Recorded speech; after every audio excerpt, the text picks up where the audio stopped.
O cheiro de pólvora misturado com fumaça de churrasquinho queimado me acompanhava desde cedo naquela manhã. Eu sabia que o dia não seria fácil. A comunidade parecia mais tensa do que nunca. Cada passo meu pelas vielas estreitas ecoava, e mesmo o barulho do trânsito lá embaixo parecia distante, como se estivéssemos isolados do resto do mundo. Segurava firme minha arma, mas não era só ela que me dava a sensação de segurança. Era a experiência acumulada em anos tentando manter algum tipo de ordem em um lugar onde a lei parecia um conceito distante. Olhei para os prédios improvisados, uns sobre outros, e pensei em quantas histórias de dor e luta eles escondiam. Algumas famílias que eu conhecia desde garoto, outras que nunca teriam chance de sair dali. O rádio chiou. Equipe 3, temos tiroteio próximo à viela do Alemão. Possível refém. Um frio percorreu a minha espinha. Cada vez que eu via a palavra refém, meu coração apertava. Não era a primeira vez, mas nunca se acostuma. Corri pelas escadas de concreto quebrado, desviando de entulho, de latas e de crianças que pareciam já acostumadas com o medo. A cada esquina, calculava meus movimentos, sabendo que qualquer erro poderia ser fatal. Quando cheguei no local, o cenário era caótico. Balas escavam as paredes e a adrenalina me cegava por um instante. Um garoto, não mais que 16 anos, estava parado no meio do tiroteio, tremendo, com um olhar perdido. Ele segurava algo. Uma arma? Não, um celular. Mas para mim, naquele momento, ele era apenas mais uma vida pendendo na corda bamba. Tentei calmar minha respiração, minha mente, enquanto buscava uma saída segura, sabendo que qualquer decisão poderia mudar tudo em segundos. Segurei firme meu colete e respirei fundo. O garoto me olhou e, por um instante, vi nele o reflexo do que eu também já fui. Medo puro, uma mistura de confusão e esperança que não deveria existir ali. "Fica parado! Devagar!" gritei, tentando que minha voz se sobressaísse aos estampidos que continuavam a rasgar o ar. Mas as palavras pareciam se perder no caos. Um disparo mais próximo fez o chão tremer sob meus pés. Me abaixei, arrastando o garoto comigo para trás de uma parede rachada. Ele estava gelado, tremendo como uma folha, e segurava minhas mãos com força, como se ali estivesse todo o seu mundo. Olhei ao redor, avaliando a posição dos criminosos. Eram dois, com olhos frios e fuzis apontados. Sabia que qualquer passo em falso poderia ser o último, e ainda assim tinha que tirar aquele garoto dali vivo.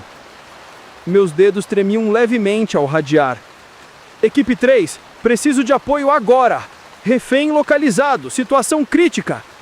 A resposta veio rápido, mas demorou segundos que pareciam horas. Cada segundo era uma eternidade, e eu podia ouvir minha própria respiração misturando-se com os tiros e gritos que vinham de todos os lados. Decidi arriscar. Avancei devagar, mantendo meu corpo próximo da parede, sinalizando para o garoto me seguir. O som do metal batendo contra o concreto ecoava na minha cabeça, e por um instante imaginei minha própria mãe, minha irmã, qualquer lembrança para não ceder ao medo que ameaçava me paralisar. Um dos criminosos percebeu nosso movimento e disparou, mas a bala acertou o chão a centímetros de mim, levantando uma nuvem de poeira que nos envolveu como uma cortina fantasmagórica.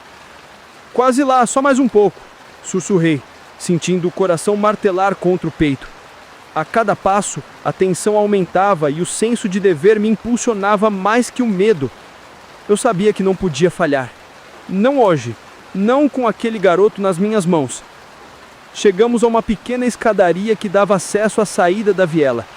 Cada degrau rangia sob nossos pés, e o calor da adrenalina queimava minha garganta. Os criminosos nos perseguiam com um olhar atento, mas por sorte a posição deles dificultava um tiro direto. "Vai! Corre!" gritei para o garoto, que mal conseguia acompanhar meu ritmo, mas seguia firme, impulsionado pelo medo e pela confiança que depositava em mim.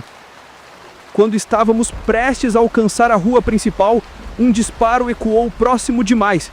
Senti um impacto leve na minha perna. Nada grave, apenas um susto.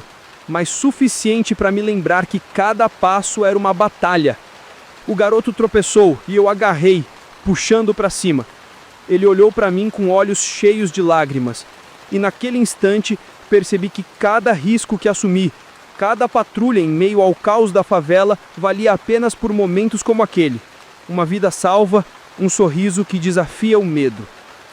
Finalmente, avistamos a viatura chegando, as luzes cortando a fumaça e a tensão. Os criminosos recuaram e o rádio gritava instruções desenfreadas, mas para mim o mundo parecia ter desacelerado. Coloquei o garoto no banco traseiro e respirei fundo, sentindo o peso do cansaço se misturar à adrenalina que ainda pulsava nas minhas veias. Ele me olhou e disse, quase sem voz: "Obrigado, senhor policial." Não respondi de imediato. Apenas olhei para a favela que se estendia abaixo, cheia de vidas, histórias e escolhas difíceis. Hoje havíamos sobrevivido. Nós dois.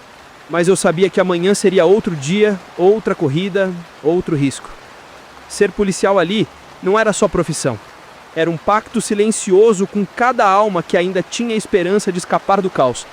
E enquanto dirigia de volta, com o garoto agora em segurança, senti novamente aquele peso familiar e impossível de ignorar. Ser a linha tênue entre o medo e a vida.